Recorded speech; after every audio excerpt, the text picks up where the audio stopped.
Sebelum menonton, jangan lupa like, subscribe, dan tekan tombol lonceng. Selamat menyaksikan. Kembali lagi kita bersama Startup Gallery, masih bersama saya Mario Agustian Nasut dan juga Bro Ruby Herman. Waduh, kita sampai terkesima tadi ya.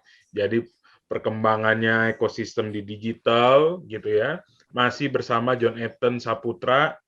Banyak banget nih kalau saya sebutin nih. Foundernya My Office, terus juga ownernya licensor ya dari Kode Kido Palembang juga. Terus juga ketua sukunya ini Palembang Digital. Nah, gitu. Tadi saya menarik ya, jadi ada perkembangan tersendiri lah ya. Karena Palembang ini kan ya dibilang 5 sampai 10 tahun belakang ini kan ekonominya gila banget ya. Tumbuh banget, apalagi ngomongin di Sumatera gitu kan. Nah, tapi ternyata belum dikoordinisir gitu ya, sebelum ada Bro John Ethan nih bergerak nih, dan sama teman-temannya di Palembang Digital.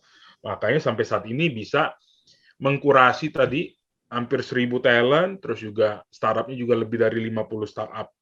Ya seneng juga lah ya, kita bisa melihat perkembangan nggak cuma di Jakarta aja gitu. Nah, kita masuk lagi nih di bisnisnya Bro John Ethan. Nah, tadi kan My Office sendiri kan sebagai yang pertama nih di Palembang ataupun di Sumatera Selatan. Terus juga perkembangannya gimana? Kan masuk ke pandemi nih, era pandemi. Kalau di Jakarta ya kita lihat sendirilah, ada beberapa yang tutup dan ada beberapa juga yang survive. Nah, ini menarik nih. Bisnis coworking space nih, kebetulan Bro Ruby ini kan juga property expert juga ya, property YouTuber juga. Pengen tahu apa namanya industri di coworking space ini gimana di Palembang? Dari pandemi sampai saat ini. Silakan di-share. Iya, kalau ditanya, banyak teman-teman nanya Palembang gimana ya. Jadi kita 2018 saya buat coworking space, Mas. Saya dibilang oleh para apa ya, dulu orang-orang sini ini banyak banget apa ya dibilang ya property agent lah gitu ya. Nah, jadi nggak mungkin maju lah coworking space di Palembang, mana mungkin maju gitu ya.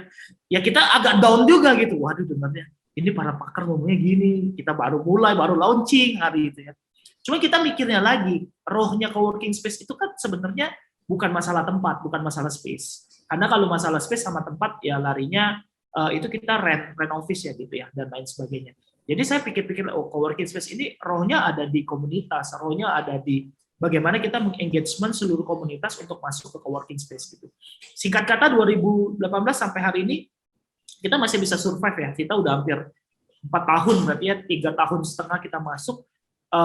Di 2018 akhir kita mulai, 2019 mulai 2 bulan kita coba edukasi pasar gitu ya.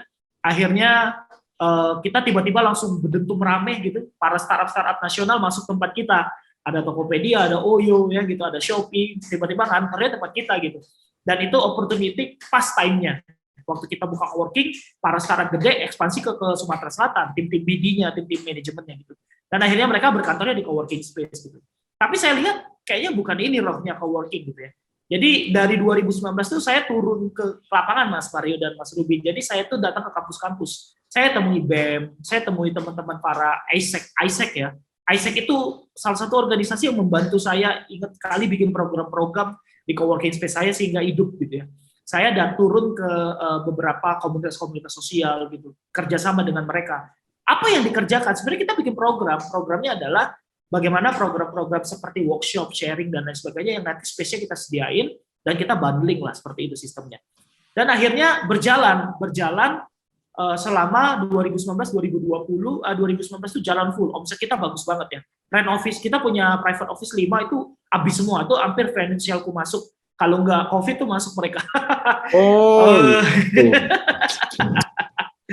Terus ya udah akhirnya meledak dan 2020 COVID beruntung. Para unicorn dan lain sebagainya keluar, nggak lagi berkantor di tempat kita.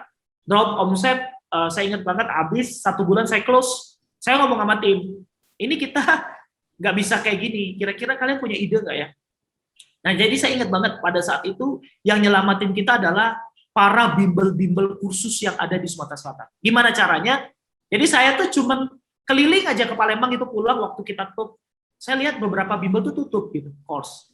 Kok tutup gitu ya? Mereka tutup gara-gara mereka nggak kuat lagi untuk mereka bayar sewa saat itu. Karena orang-orang pada dasarnya nggak mau takut lah untuk mereka kursus gitu. Jadi drop. Terus ada teman satu punya bimbel, saya tanya, gimana gini deh, kan nggak mungkin semua murid itu nggak mau datang ya, pasti semuanya datang. Tapi gimana gini, saya fasilitasin kalian tempat, saya punya meeting room, saya punya private office, saya desain jadi dia kelas lah, kita jadiin kelas, tapi kalian yang jadi mentor ya, kalian siapin kurikulum, saya bilang gitu.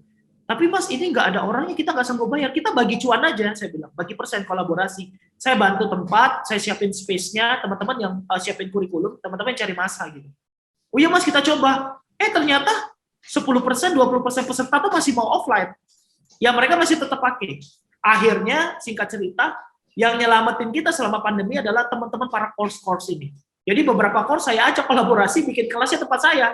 Ada bahasa Inggris, ada pajak, ada coding, ada CPNS, apapun itu. Pokoknya yang penting lo masuk, gua siapin tempat, gua cuan gitu aja. Pikir gua cuma kayak gitu. Akhirnya mas, gua kaget omset yang paling gede selama saya bikin coworking space selama pandemi. Justru di pandemi gua, wah buset nih, kok tiba-tiba rame gara-gara kita kolaborasi sama para course ini gitu. Dan akhirnya ya sampai hari ini kita masih kerjasama, survive, dan kita ditopang juga dengan office-office lain yang mulai masuk lagi gitu. Nah jangan lupa, yang buat kita bisa besar, kenalin kita ini adalah teman-teman komunitas. Palembang Digital ini yang ngebantu endorse-nya kita. Jadi mereka kalau kerja ngomongnya di mana? Di Patal ya di coworking space-nya kita gitu. Ya kita gathering di mana? Di Patal ya udah di coworking space-nya kita. Dan menariknya Mas Mario, 2019, 2020 nggak ada coworking space di Palembang. Hari ini, lihatlah berapa banyak coworking space yang ada di Palembang. Berjamuran. Semua orang berlomba-lomba bikin coworking space. Ada yang Instagramable, tempatnya gede, gedungnya gede, keren-keren lah.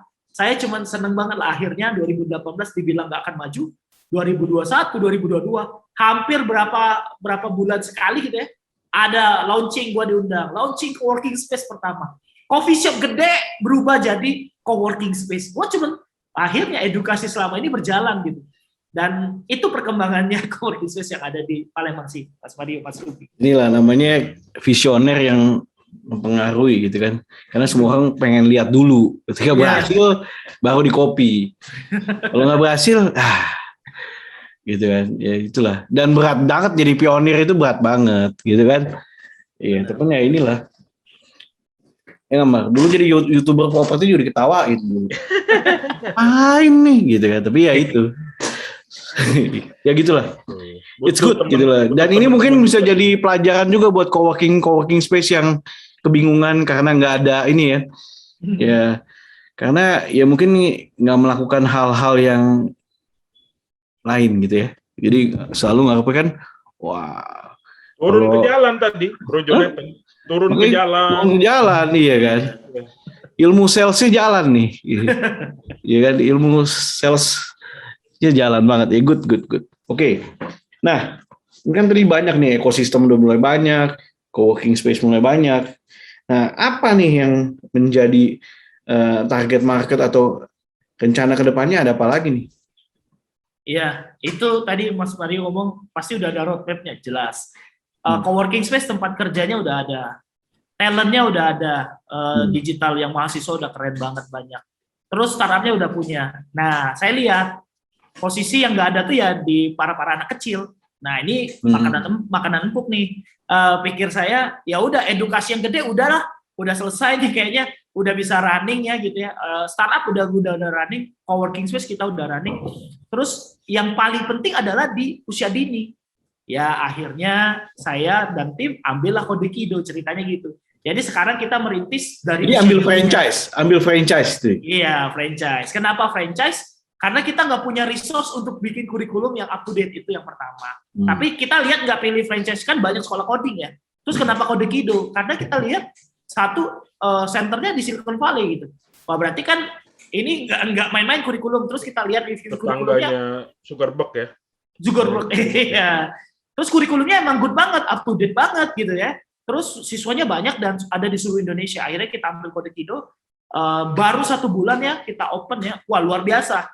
Sekarang murid kita udah hampir 30, baru belum sampai 1 bulan, dan price-nya itu lumayan mahal menurut kita di Palembang ya, karena pricing-nya sekitar 600-700 ribu. Nah, kalau di Jakarta mungkin 1 bulannya 4 kali cuman Mas. Kalau di Jakarta mungkin murah, tapi bayangi dengan SPP Palembang Mas. SPP Palembang itu sekolahnya cuma 600 ribu. 500.000, 400.000. Tapi course ini harganya 700.000. Orang-orang, saya juga mikir pas awal, apakah ada ya orang tua yang mau course ya? Mendingan dia sekolahin anaknya daripada course gitu ya, dengan mahal segitu. Terus sekolah tiap hari, sedangkan course ini seminggu sekali gitu, 90 menit lagi.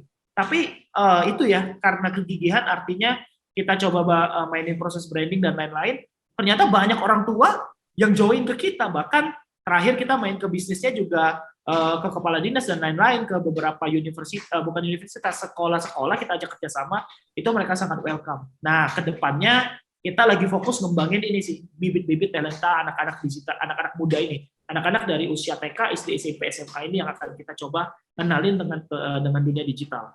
Nah, nanti kalau udah universitas, udah masuk ke Patal aja. Universitas ke Patal, kalau kerja ya udah lewat Patal, masuknya ke startup aja. Udah kita bentuk kayak gitu sih roadmap-nya sekarang. Oke, tinggal ini aja nih. Tinggal roadmap pembuat kebijakannya belum. Buat kebijakan ya. Iya, tinggal itu aja kan belum kan? Iya. Kayaknya gue langsung itu jadi. Gue langsung ganti KTP Palembang nanti ya. Kalau jalan, kalau mau jalan kasih tahu. Yakin nggak lu? Kantor aja nggak jadi buka lu. Iya gitu. Nah, ini menarik banget ya, apa namanya? Karena kita beberapa episode ini kita datengin memang tokoh-tokoh founder dari Palembang. Nah, ini puncaknya. Nah, ini yang menginfluence-nya nih. Iya, orang-orang pertama. Ini 001 ini. Nah. Iya, Bro. Jonathan, ya sebenarnya thank you banget nih udah memajukan Palembang juga buat orang sadar, karena kan tanpa ada perubahan tidak ada pembaharuan. Tapi kalau nggak berani coba juga nggak ada berubah juga kan. Mesti bikin kayak model NFT Gozali, mesti diciptain Gozali-Gozalinya gitu loh bro. Jadi orang itu ya kan. Kayak dengan tadi coworking space rame kan, coworking space nih modal sekian gue bisa dapat sekian. Istilah kata gitu kan. Betul. Kan orang mesti melihat gitu kan. Itu. Karena ya itu pionir tuh berat gitu kan. Pionir berat. Telat segala macem gitu kan. Even property agent ya tadi ngomong kayak gitu kan. Ya, padahal berat, ya dia yang mengutilize nilai properti kan sebenarnya kan. Ya akhirnya sekarang beberapa properti jadi coworking space juga sih, bro. Iya. Yang tadinya sewanya tahunan, sekarang pola-pola coworking space bulanan, mingguan, harian gitu. Alamatnya di mana nih? Biar pada tahu nih. My office di mana? Kita di Geraha Edukasi Simpang Patal. Kalau teman-teman cari coworking space Palembang gitu ya, pasti my office nomor 1 lah. Teman-teman cari aja coworking space Palembang, kita di Simpang Patal. Kalau tanya orang Palembang Simpang Patal, semuanya pasti tahu. Simpang Patal. Iya. Kalau di kode kidonya di? Kode kidonya di coworking space kita di lantai 2. Oh. Pasti di situ juga lah, mungkin tempat lain. Bener. Di situ juga lah. Takutnya nyasar orang gitu kan. Dari Ampera sebelah mana gitu kan. Ya, jadi kapan finansialku mau masuk situ? Nanti kita obrolin. Gue udah mau masuk bro. Kemarin udah tanya-tanya segala macem. COVID. Karena tempat lo suka gathering itu udah nggak ada lagi bro, udah tutup. Udah tutup. Iya. Terus gatheringnya di mana saya? Ya di coworking juga lah. Itu umpannya. Iya. Umpannya itu ya. Iya, soalnya gue roadshow ke sana, baru kenal Jonathan gitu kan. Iya. Atau mau roadshow lagi udah nggak boleh. Gitu. Ya pelajaran lah buat teman-teman juga di startup galeri ini kan. Kalau bisnisnya mentok, ya kan jualannya gitu-gitu aja, mesti ubah strategi. Turun ke jalan. Turun ke jalan. Jangan demo aja. Hah? Jangan demo. Turun ke jalannya maksudnya cari solusi. Iya kan, out of the box gitu. Betul. Oke, Bro Jonathan, ini pertanyaan yang selalu saya tanyakan nih. Biar saya tebak nih. Nggak usah deh. Untuk semua founder. 5 tips untuk memulai bisnis atau menjalani bisnis dari seorang Jonathan Saputra. Silakan. Wih, ini berat banget 5 ya. Ya, kalau saya selalu ngomong intinya tuh 5 tips bisnis, artinya 1 ya menurut saya adalah rela berkorban. Itu kalimat yang selalu saya ngomong ke teman-teman. Kenapa rela berkorban? Jadi entrepreneur tuh nggak enak, bro. Jadi bisnis nggak enak. Di saat orang gajian kita kadang-kadang nggak gajian gitu. Makanya nombok iya lagi ya, nombok iya gitu. Kalau mau sukses siap nggak dulu untuk nggak digaji. Itu yang selalu saya ngomong. Saya waktu bangun coworking space 6 bulan saya nggak digaji, bro. Walaupun dulu saya latar belakang saya kan pengajar course ini IT ya, software house gitu ya. Ya software house kan banyak banget uangnya gitu ya. Tiba-tiba bangun coworking space bisnis yang beda banget untuk ngerintis, saya 6 bulan nggak digaji gitu. Di situ saya belajar gimana rasanya sakit gitu ya. Ketika anak buah ditransfer gaji, gua nggak bergajian gitu.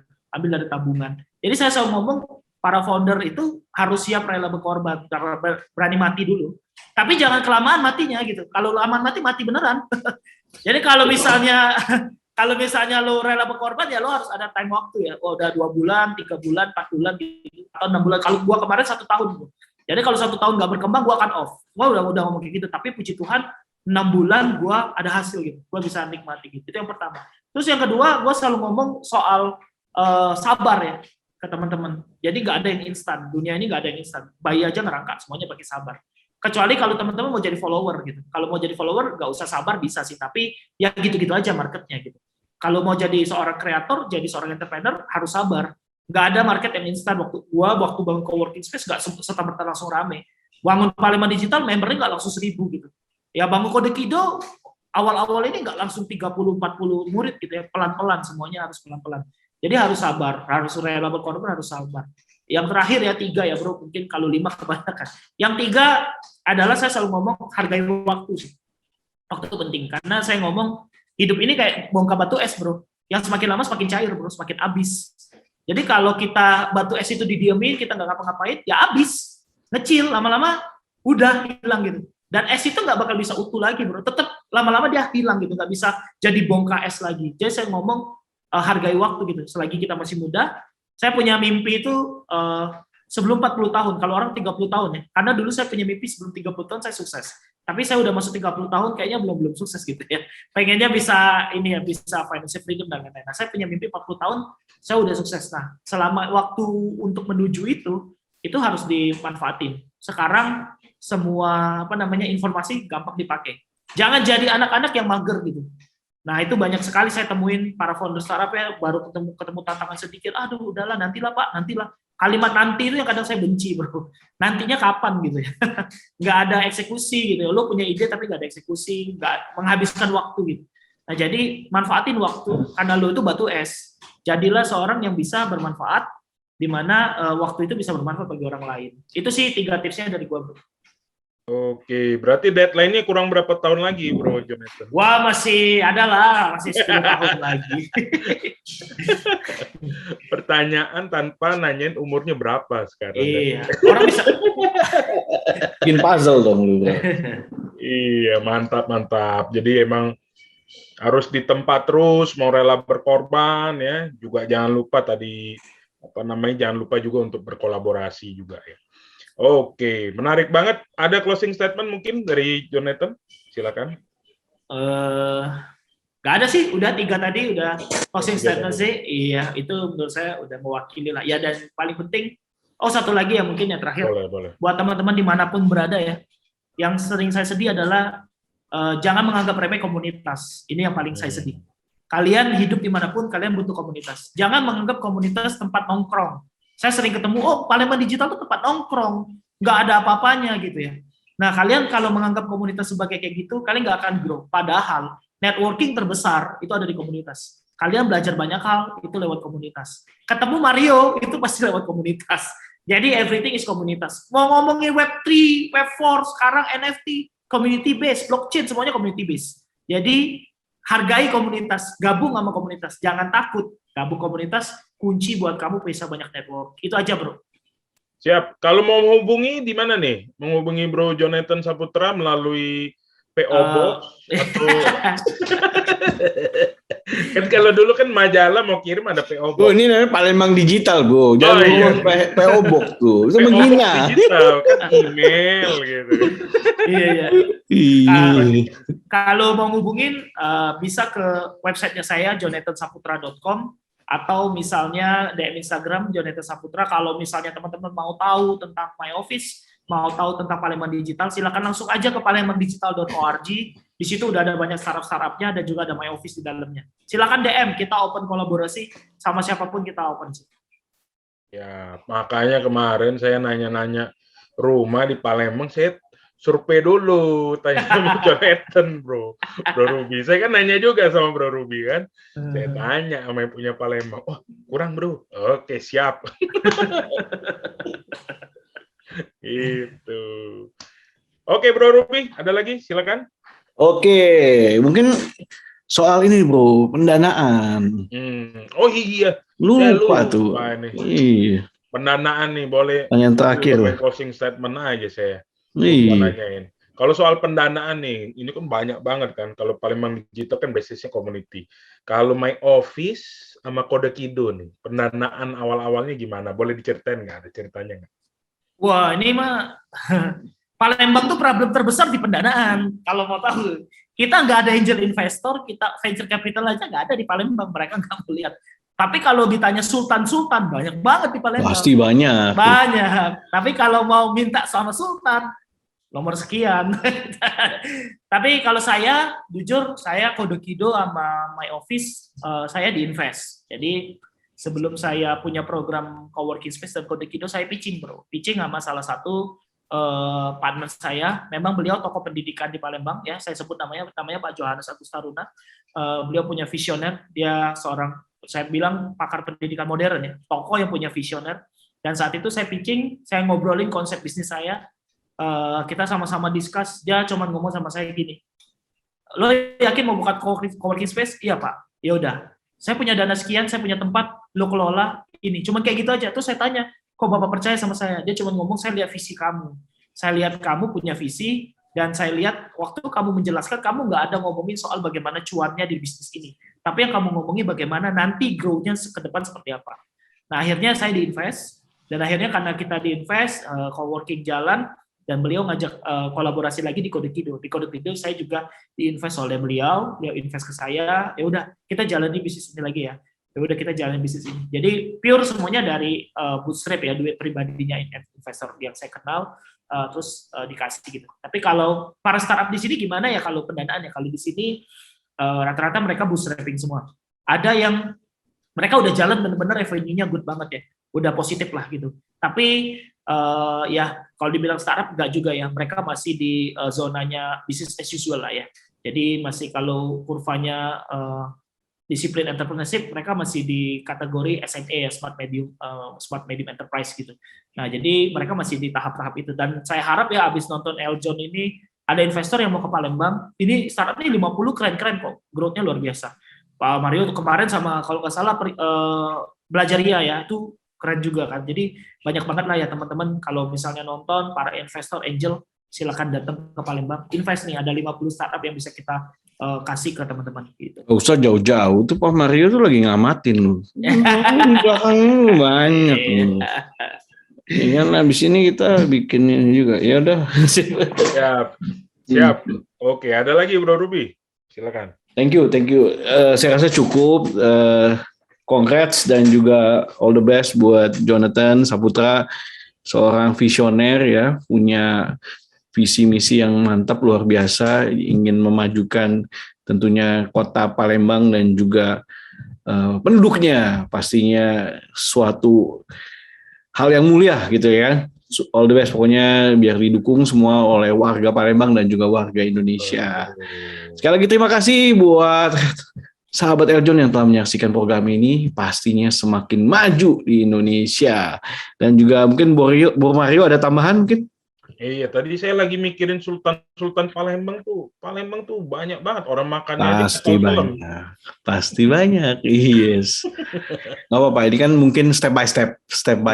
Makanya kita bantu untuk juga siapa tahu sahabat Eljon ya, yang nonton silakan lihat potensi yang ada di Sumatera Selatan.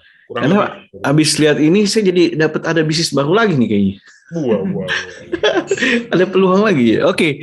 Terima kasih sahabat Eljon, semoga bisa menginspirasi. Jangan lupa untuk nonton terus Startup Gallery di Eljon TV, khususnya di Indonesia Business Forum. Sampai jumpa di next episode. Saya Ruby Herman. Saya Mario Agustian Nasut. Dan juga Jonathan juga. Thank you. Terima kasih. Hai Sobat Eljon, sudah selesai nontonnya? Jangan lupa like, subscribe, dan tekan loncengnya untuk dapat update terbaru dari Eljon TV.